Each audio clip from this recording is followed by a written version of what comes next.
The Shopping Cart Diaries. This is a little poster that one of my group mates, Emily, created. Little marketing thing if Shopping Cart Diaries ever happens to, become a major feature film, we are prepared. So let me take you back to the beginning of the year in September when this project was first talked about. We knew taking this class that part of our final grade would be this final project that we would have to turn in, this film opening. We got into groups immediately and decided who we were going to work with for the end of the year. It was me and my friend Mariana and a girl we met, Emily. And Emily was very quirky and weird, but she was fun and creative, so we knew it would be a good decision to work with her. And she said, guys, I have the perfect idea, The Shopping Cart Diaries. And it's about a guy who travels the country in a shopping cart. And we immediately said, Emily, you're ridiculous, please stop, that is not going to be our final decision. End of discussion. And she would badger us about it, and it became this running joke of how the end of the year our film was going to be The Shopping Cart Diaries. So now, we fast forward to about 6 weeks ago, and we're trying to come up with our final project. So we started going through different film genres.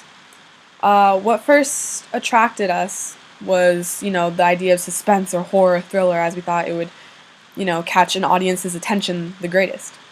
We looked at sites such as this one, saw, just film genres that maybe we didn't think about. On here there's a bunch of different subgenres too, but Emily and I were thinking, hey, what if we did a quirky indie film of some sort?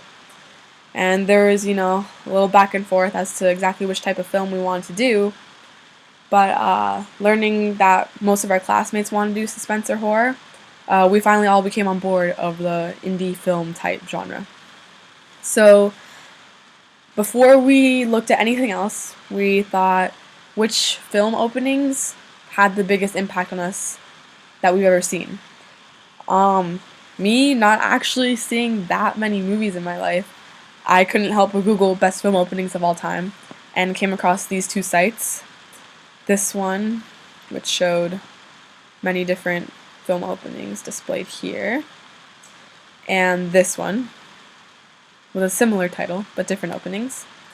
And what I noticed was that most of these film openings came from drama films or suspense films or westerns or basically every other film genre except for quirky indie film. So I decided to go back to what I knew. And I thought of two of my favorite indie-ish films. And one was Napoleon Dynamite, and the other was 500 Days of Summer. And I realized that what I liked best from these movies were the characters. I loved Napoleon Dynamite's quirky, dorky, crazy, weird character. And I loved Tom's lovable, nerdier, sweetheart character. So I realized that in order to develop this plot, we had to have a character that was relatable, yet not too relatable, and the audience just wants to, give him a big hug and tell him it's all going to be okay. So we went to our teacher for advice, and she said, okay, which route are you going to go? You could either go absolutely crazy route and just have so much fun with it that your film almost makes no sense, yet it does, or you could go the serious quirky route where it still makes sense and everything, but it's more philosophical and whatnot, and less weird, or not even less weird, but less fun.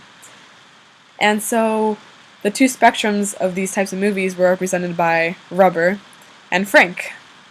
And Rubber is a movie about a killer tire, and it makes no sense. And we watched this trailer, and we weirdly really enjoyed it, but we weren't sure if it was the type of movie we wanted to make. So we watched Frank, and Frank had a bigger impact on us in terms of what we want to create and portray ourselves. And Frank is about this actor, character guy who literally just wears this papier-mâché head that he never takes off. But it was still impactful to us.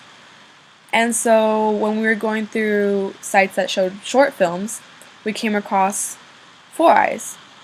And we thought Four Eyes had the exact tone that we also wanted to represent. It was cute, and lighthearted, but still taken seriously. And this little boy was just so cute. And it had a lot of cute, interesting, cool angles that we wanted to use as well. So we thought, okay, let's let this short film be our inspiration. So once we decided, kind of what we wanted to do, the plot started to come about. And then we had to decide a character. So as we're thinking about characters and actors to represent this character, we still had the question in the back of our mind of how are we going to challenge social conventions?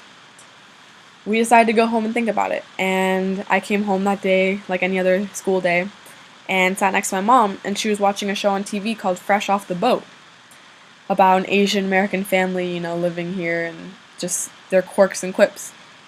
And as I'm sitting there, I couldn't believe that this was actually a show created called Fresh Off the Boat. And I thought that was so stereotypical, and I don't know, it just didn't sit right with me. So then I thought, why don't I start researching Asian American representation in media? Because I couldn't think of any other instance where Asians were, so predominantly represented in media, even in this, not quite too positive light. So, like any other teenager my age, I Googled Asian representation in media. And I found these two sites which were more interesting to me. This one from Washington Square News, which talks about basically how Asian Americans are underrepresented in the media. Here I had highlighted that Asian Americans played only 4.4% of speaking roles in 100 of the top grossing films in 2013. And yet Asians are the fastest growing ethnic group in the United States. So there's obviously this lack of representation for Asian Americans in media. Then I came across this site as well, which talked about Asian representation in media as well. Basically how Asian American women are sexualized, Asian American men are shown as kung fu heroes or whatnot, or having deep historical roots. And I realized that this was something that may not be as personal to me, but was still something I thought that our film could play a role in having an impact on. So we decided to cast our main character as an Asian American himself, one of my friends, Aaron Wong, who was still the awkward, weird character of Napoleon Dynamite and the lovable, cute character of Tom from 500 Days of Summer. So before we started filming, we knew that we had to get some sound. So we were struggling trying to find royalty-free music because there wasn't exactly a song that we felt passionately about enough to try and acquire the rights to it. So a fellow student of ours recommended a site called Purple Planet, which I'll show you. And this site just had so much royalty-free music that we were able to look through. And as we looked through the background music over on this side, we found some tunes that we thought could give us a feel for what we want our movie to sound like. So after picking, a couple of tunes from there, we decided to start filming. And filming took much shorter than I thought it would, actually. And before we knew it, our movie was starting to be created.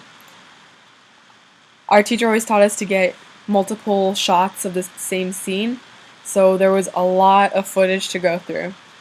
And after taking the time to try and upload these videos to my computer with the different compatibilities and whatnot, I had to sort through all the clips and which ones I wanted to use.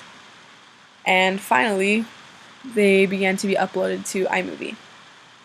So here we have the shopping cart diaries in its essence. Luckily, our teacher had assigned other projects where I had used iMovie before, so I felt more comfortable with the editing, but it was still, it always takes longer than you expect. So first we had to create this intro and whatnot. In this shot, I knew exactly what I wanted to do. I knew I wanted to have this long shot and have this cart roll by and whatnot. Then we wanted to go into our Napoleon Dynamite inspired intro, where instead of having food physically be represented, we had these cans with these on. And since none of us are quite too tech savvy, we decided the best choice was to have these sticky notes placed on instead of actually having the animation appear on the screen as we did over here, which we still had a little trouble with, but it worked out. What I found during filming was that it's very difficult to get the actors not to smile if they're not professional actors or anything, which I don't have access to. So we had to be very careful with editing and getting shots of Aaron and Mariana where they weren't smiling. Once we finally put in all the shots that we wanted to and cut them the way we wanted to, and cut it down to 2 minutes exactly, which was a struggle coming down from having a total of almost 3 minutes of film, we finally decided to put in our sound. And crazy enough, when we put in this sound, this track from Purple Planet that we picked, it matched up perfectly to what we wanted the film to portray. It has a cute little, I'll show you here. And that just matched up perfectly to those close-ups of the girl to show that, you know, he's very interested in her and whatnot. So that was the first indication that we wanted to show where his mood was shown. Then we cut off the sound here because a dramatic moment happened. And our movie is very quirky, and we decided to just go for it in terms of the quirkiness. So we weren't afraid to use a couple stings here, such as the... And then we got even more quirky, again, where we played sad music as a sad event occurred.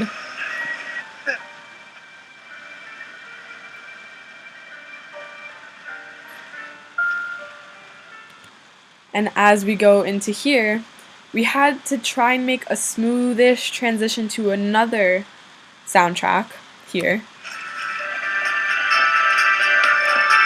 And we wanted it to cut off immediately right here. And it fit perfectly, and we were able to transition, and I liked how all these sounds were coming together. The hardest part, I think, was playing with the editing again and having to cut back as much as we possibly could. So around here, I had moved shots and whatnot, and I had to cut out middle parts, but eventually it all fit. And around here, this scene took way too long, but we felt it was necessary and added to the cute factor. So we had to speed it up ever so slightly. And what ended up happening was Aaron Wong's voice had to be sped up too, and so it sounds slightly higher. And we need to go all the way. But in the grand scheme of things, we realized that it wasn't too noticeable, so we decided to keep it. And around here, we had to cut off the ending where he says, "someday," Maybe I'll see you again. where it was right there, because my mother was in the background, and as Aaron Wong was saying, "Bye, Ma," my mother thought that he was talking to her, and she was answering him saying, "Bye." So we had to cut that out. And then, of course, we have Emily Gittin here, playing the beautiful mother and hilarious mother. As we got towards the end, the shots got easier to film. These took the least amount of time to film because we knew exactly what we wanted, and it was all coming together. And so we picked our final song that we wanted for the ending right here. And we thought that it displayed that cool, quirky, you know, I'm about to go on an adventure mood.